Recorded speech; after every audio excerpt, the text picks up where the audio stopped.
এই মুহূৰ্তত লৈ আহিছোঁ ৰাজ্যবাসীৰ বাবে এটা ডাঙৰ খবৰ। হিন্দুৰ মাটি মুছলমানে আৰু মুছলমানৰ মাটি হিন্দুৱে যধে মধে কিনিব নোৱাৰিব। আহি গ'ল SOP। বহু প্ৰক্ৰিয়াৰ মাজেৰে যাব লাগিব মাটি কিনা বেচা পদ্ধতি। এই মুহূৰ্তত লৈ আহিছোঁ ৰাজ্যবাসীৰ বাবে এটা ডাঙৰ খবৰ। মাটি কিনা বেচাক লৈ ৰাজ্য চৰকাৰে আনিলে কঠোৰ নিয়ম। এতিয়াৰে পৰা মন গ'লেই কিনিব নোৱাৰিব মাটি। ৰাজ্যৰ মাটি কিনা বেচাক লৈ আহি গ'ল SOP। হিন্দুৱে মুছলমানক মাটি অথবা মুছলমানে হিন্দুক মাটি ক্ৰয় বিক্ৰয় আহি গ'ল SOP। SOP অনুসৰি প্ৰথমে মাটি বিক্ৰীৰ বাবে SDCৰ ওচৰত প্ৰস্তাৱ আহিব। যদি স্বধৰ্মৰ হয় তেন্তে কোনো কথা নাই।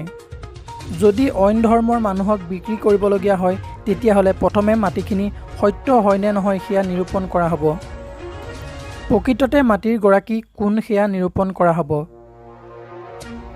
ইয়াৰ পিছত মাটি বিক্ৰীৰ প্ৰস্তাৱ DCৰ ওচৰলৈ যাব। DCয়ে প্ৰস্তাৱটো ৰাজহ বিভাগলৈ প্ৰেৰণ কৰিব।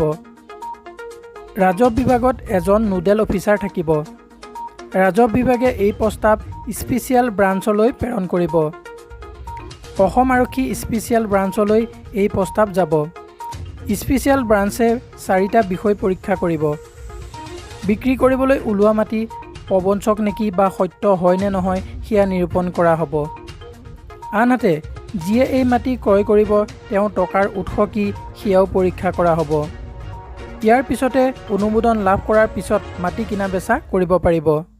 গতিকে এই SOP ওলোৱাৰ বাবে আপোনালোকে কি ভাবে আপোনালোকৰ মতামতসমূহ জনাবলৈ নাপাহৰিব। ধন্যবাদ। চাই থাকিব DG নিউজ আছাম। নিৰ্ভৰ আৰু বিশ্বাসযোগ্য তথ্য পাবলৈ।